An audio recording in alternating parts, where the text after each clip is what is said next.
కొత్తగూడెం జనజాతర సభలో ముఖ్యమంత్రి రేవంత్ రెడ్డి ప్రసంగిస్తూ సోనియా గాంధీ, రాహుల్ గాంధీ ఖమ్మం పార్లమెంట్ స్థానంలో నిలిపిన రామసహాయం రఘురామరెడ్డిని అత్యధిక మెజార్టీతో గెలిపించాలని కోరారు. రామసహాయం రఘురామరెడ్డికి అండగా ఉన్న మంత్రులు, ఉప ముఖ్యమంత్రి బట్టి విక్రమార్క, తుమ్మల నాగేశ్వరరావు, పొంగులేటి శ్రీనివాసరెడ్డి, రేణుకా చౌదరిలకు ధన్యవాదాలు తెలిపారు. మీ అందరి ఉత్సాహం చూస్తుంటే రాహుల్ గాంధీ ప్రధానమంత్రి కావడం ఖాయమని అనిపిస్తుందన్నారు. దేశంలో అత్యధిక మెజార్టీతో గెలిచిన రావి నారాయణ రెడ్డి చరిత్ర మళ్లీ కనిపించాలని ఈ సందర్భంగా తెలియజేశారు.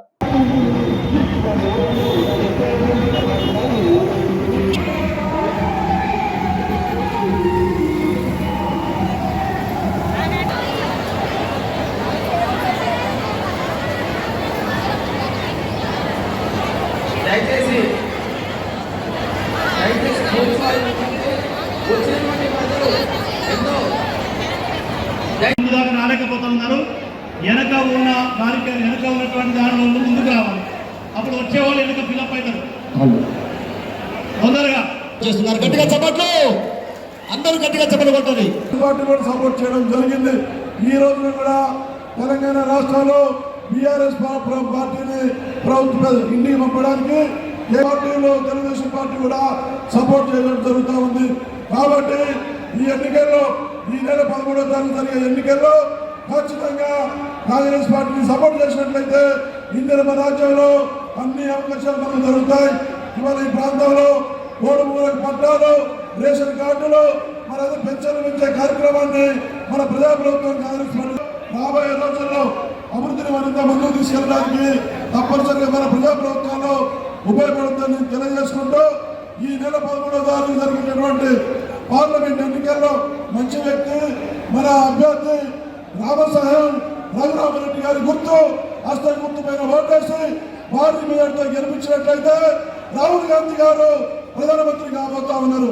రాహుల్ గాంధీ గారు ప్రధానమంత్రి అయ్యే దానికోసం రామసహాయం గారి గుర్తు హస్త గుర్తు పైన ఓటేసి భారీ మెజార్టీతో గెలిపించాలని విజ్ఞప్తి చేస్తూ సహాయం రఘురామరెడ్డి గారిని మనసారా ఆశీర్వదించి అత్యధిక మెజార్టీతో గెలిపించడానికి మీ దీవెనలు అందించడానికి విచ్చేసినందుకు ప్రతి ఒక్కరికి కూడా పేరు పేరున శిరస్సు నుంచి నమస్కారాలు తెలియజేసుకున్నాము.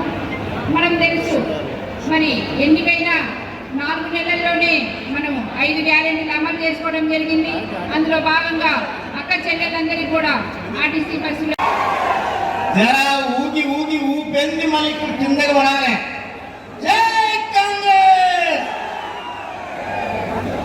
అత్యధిక పార్టీ మార్గంతో గెలిపించాలని తపస్సులు వచ్చినటువంటి సైనిక కార్యకర్తలందరికీ కూడా పేరు పేరున సమస్తరి నమస్సుమాంజలి తెలియజేటి గారి సభకు విచ్చేసేటువంటి సోదరులందరికీ కూడా ముందుగా నమస్కారం. కాంగ్రెస్ పార్టీని గెలవకుండా అడ్డుకోవాలని బీజేపీ, బీఆర్ఎస్ ఈ రోజు కుట్రలు చేస్తున్నారు. ఈ కుట్రల్ని తిప్పికొట్టాల్సిన బాధ్యత ఖమ్మం, మహబూబాబాద్ పార్లమెంట్ నియోజకవర్గ కార్యకర్తల మీద ఉన్నది. అందుకే మిత్రులారా, కేటీఆర్ చెప్తున్నాడు కారు కొంచెం ఖరాబ్ అయి కార్ఖానకు పోయింది, మళ్ళీ వస్తుందని. నేను చెప్పదలుచుకున్నా బీఆర్ఎస్ నాయకులకు, కారు ఖరాబ్ అయి కార్ఖానకు పోలే, కారు అనుమతి కార్ఖానకు పోయింది. కార్ఖానా నుంచి ఇనుప సామాన్లోకి, పాత సామాన్లోకి తూకం కింద, కిలోల కింద తెగ నమ్మాల్సిందే. మళ్ళా కారు రాదు, మీరు ఎన్నికల్లో గెలవరు. నామ నాగేశ్వరరావు గారికి నేను సూచన చేస్తున్నా, చంద్రశేఖరరావు మాటలు నమ్మి మోసపోవద్దు. నమ్మించి మోసం చేసుట్లా చంద్రశేఖరరావును మించినోడు లేడు, ఆ కుటుంబానికి పోటీ పడేటోడే లేడు. అందుకే మిత్రులారా, ఇవాళ చంద్రశేఖరరావు కథ అయిపోయింది. మన పోర్ల వడ్డలు పక్కన ఎరిగినాయి అసెంబ్లీ ఎన్నికలప్పుడు. ఇప్పుడు మిగిలింది పడగ. ఆ పడగ మీద కూడా ఒక దెబ్బ వేయండి, దాంతోనే ఆ కాలనాడు సమస్య తీరిపోతుందని మా మిత్రులకు చెప్తున్నా. ఇవాళ మిత్రులారా, మా ఖమ్మం జిల్లా నాయకులు మొన్న మధ్యలో కలిసినప్పుడు నేను అడిగిన మా దుర్గా ప్రసాద్ను, మా బ్రహ్మయ్య ఏమన్నా అంటే, ఏముందన్నా చంద్రశేఖరరావు ఓడించినాం, ఇక మాకు పెద్దగా పని లేదని మా సోదరుడు నేను ఒక మాట చెప్తున్నా. డిసెంబర్ 3 తారీఖు నాడు వచ్చిన ఫలితాలు సెమీఫైనల్స్ మాత్రమే. ఆ సెమీఫైనల్స్లో కాంగ్రెస్ టీము బీఆర్ఎస్ టీమును కల్వకుంట్ల చంద్రశేఖరరావును నడుగు కొట్టిండ్రు. ఇవాళ మే 13 తారీఖు నాడు జరగబోయే ఎన్నికలు ఫైనల్స్. ఆ ఫైనల్స్ లో Telangana team versus Gujarat team. ఆ టీం కు నరేంద్ర మోడీ నాయకత్వం వహిస్తే తెలంగాణ టీం కు రాహుల్ గాంధీ గారు నాయకత్వం వహించబోతున్నారు. అందుకే మిత్రులారా, ఇవాళ మా తెలంగాణ 4 కోట్ల టీం ప్రో మిత్రుల్ని, మెంబర్లని, సభ్యులని నేను అడుగుతున్నా, ఇవాళ గుజరాత్ను ఓడిద్దామా లేదా? గుజరాత్ను ఓడిద్దామా లేదా? గుజరాత్ను ఓడిద్దామా లేదా? మన తెలంగాణను గెలిపించుకుందామా లేదా? ఫైనల్స్ లో మనం గెలిచి ఛాంపియన్షిప్ మనం గుంజుకుందామా లేదా? మరి ఫైనల్స్ లో మనం గెలవాలి అంటే ఖమ్మం జిల్లాలో, ఖమ్మం పార్లమెంట్ లో రఘురామరెడ్డి గెలవాలి. మహబూబాబాద్ పార్లమెంట్ లో మిత్రుడు మాజీ మంత్రివర్యులు బలరాం నాయక్ గెలవాలి. వాళ్ళు గెలవాలి. దారపోసి భుజాలు కాయలు కాసేలాగా 3 రంగుల జెండాను మోసి రేపు ఎన్నికల్లో లక్షలాది మెజార్టీతోనే కాంగ్రెస్ పార్టీ గెలవాలి అంటే మళ్ళీ మీరే కథన రంగంలో దిగాలి. మీరే కార్యోన్ముఖులై ముందుకు నడవాలి. అప్పుడే మహబూబాబాద్ లో బలరాం నాయక్, ఖమ్మం పార్లమెంటులో రఘురామరెడ్డి గారు లక్షలాది మెజార్టీతో గెలుస్తారని చెప్పి నేను ఈ సందర్భంగా తెలియజేస్తున్న మిత్రులారా. ఇవాళ చంద్రశేఖరరావు అంటున్నాడు కాంగ్రెస్ దిగిపోవాలని. నేను అంటున్న చంద్రశేఖరరావు, నీ మెదడు ఏమన్నా దొప్పిందా అని.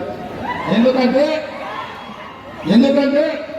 10 ఏళ్ళు ఈ దేశాన్ని పట్టి పీడించిన నరేంద్ర మోడీ, 10 ఏళ్ళు ఈ రాష్ట్రాన్ని దోసుకున్నావు.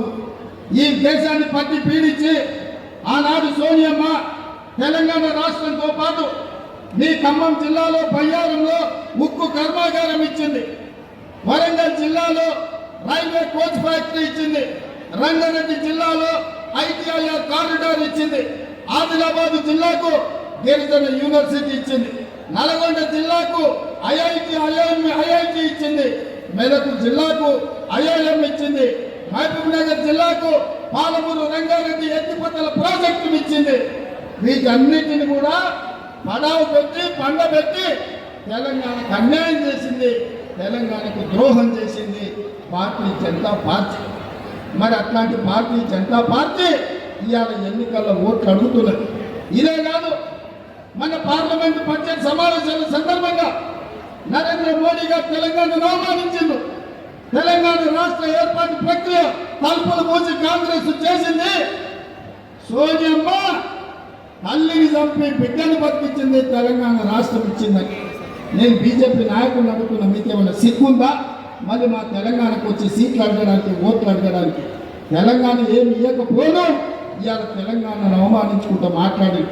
అందుకే మిత్రులారా, ఇవాళ ఇదొకటి ఉన్నది.